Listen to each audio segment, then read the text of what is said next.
খুব সহজ একটা ঘরোয়া রান্না নিয়ে আবার চলে এসেছি আজ। আপনারা তো জানেনই আনন্দকথায় রান্না মানেই সহজ এবং সুস্বাদু রান্না। তাহলে দেখে নিন আজ মুগ মটর পালংয়ের রেসিপিটা। কড়াই গরম করে শুকনো খোলায় ছোটো বাটির 1 বাটি মুগ ডাল ভাজতে দিয়ে দিয়েছি। ভাজা হয়ে গেলে ডাল ধুয়ে নিয়ে কুকারে ডাল সেদ্ধ করতে দিয়ে দেব। ডাল সেদ্ধ হয়ে গেছে, দেখতে পাচ্ছেন এখানে। দিয়ে দিচ্ছি পালং শাক।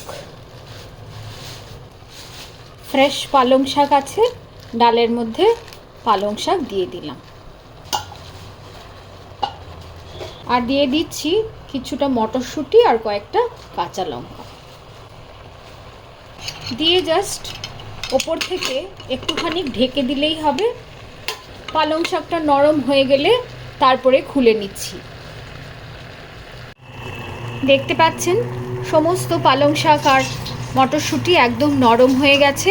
আর একটু ফুটে উঠলেই আমি কুকারটা বন্ধ করে দেব গ্যাস, তারপরে ডাল ফোড়ন দিয়ে দেব। কড়াই বসিয়ে দিয়েছি, এবার ফোড়ন দিয়ে দেব ডালটা। সামান্য সর্ষের তেল দিয়ে দিলাম, দিয়ে দিচ্ছি 2টো তেজপাতা, শুকনো লঙ্কা দিয়ে দিলাম, আর দিয়ে দিলাম জিরে, সাদা জিরে। ফোড়নের ভালো একটু ভাজা ভাজা হয়ে গেলে মুগ পালং সেদ্ধ করে রাখা আছে মটরশুঁটি দিয়ে, সেটা এর মধ্যে আমরা দিয়ে দিচ্ছি।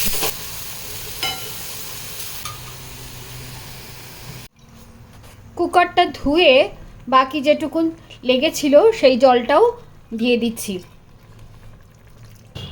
এবার নাড়িয়ে নেব। এবার দেব পরিমাণ মতো নুন, হলুদ গুঁড়ো আর জিরে গুঁড়ো। সব কিছু ভালো করে মিশিয়ে নিতে হবে।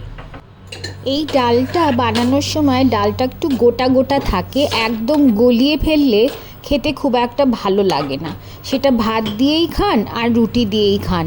একটু দানা দানা থাকলে ডালটা খুব সুসিদ্ধ হয়, কিন্তু একটু দানা দানা থাকলে পরে মুখে খেতে ভালো লাগে।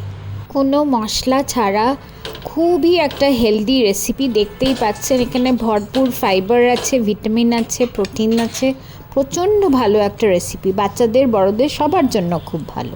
ট্রাই করে দেখবেন। মুগ পালং একদম ভালো করে ফুটে উঠেছে, দিয়ে দিচ্ছি স্বাদ অনুযায়ী চিনি, আর এটাকে দিয়েও ভালো করে মিশিয়ে নেব। এটাও ফুটে গেলেই পরে এটা আমার একদম তৈরি হয়ে যাবে। গরম গরম রুটি বা ভাতের সঙ্গে খুবই ভালো লাগে খেতে। আমরা তো ওটা রুটির সঙ্গে পরিবেশন করছি, আপনারা যেমন ইচ্ছা এটা করে এটা খাবেন, দেখবেন খুব ভালো লাগবে। আমার সঙ্গে থাকার জন্য, পাশে থাকার জন্য সবসময়ই আপনাদেরকে অনেক অনেক ধন্যবাদ বন্ধুরা।